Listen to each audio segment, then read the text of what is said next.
My name is Raymond Davidson, and I started the company Glencairn Crystal in 1980. We are the creators of the Glencairn whisky glass.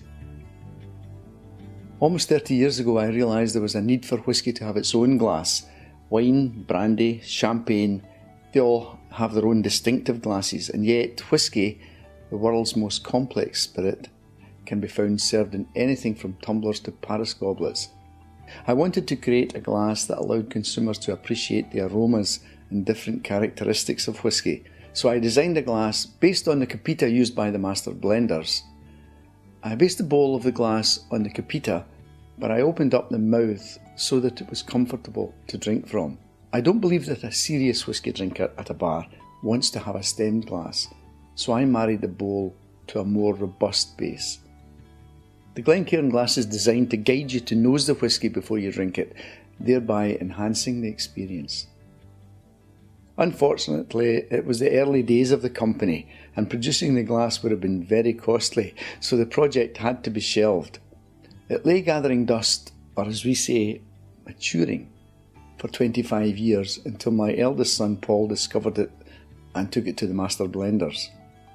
We couldn't go round all the master blenders, but we approached Robert McElroy from Diageo, David Stewart from William Grant & Son, Robert Hicks from Allied Distillers, Richard Patterson of White & Mackay, and John Ramsay of the Edrington Group. I think I'd met Raymond at the odd trade dinner or something over the years, and he was saying he was working on a glass that was trying to be a combination of the professional user's glass as well as something for the consumer.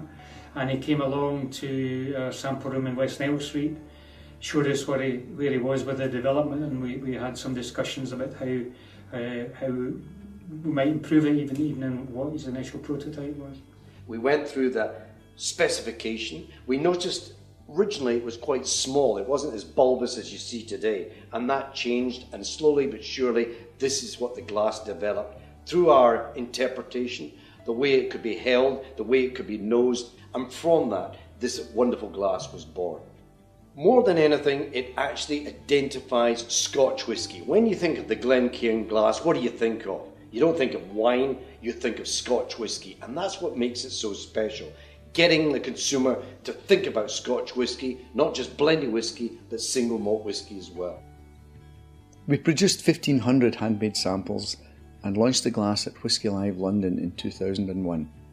It was well received by all the people we spoke to, and from the 1,500 samples we produced for the launch, we now sell over 1.5 million per year, and that is just to the whisky industry. The Glencairn glass has been a success across the world and has won numerous awards, including the National Business Marketing Strategy Award, the Queen's Award for Innovation in 2006, the Queen's Award for International Trade in 2012, and another award we were proud to receive was Industry Leader of the Year from the well-known and respected United States magazine Malt Advocate. The Glencairn glass has come a long way, and it has a long way to go, but I'm delighted that Scotch whisky now has a glass it can call its own, and that it is finally arriving where it was always intended to be, and that is in the bars.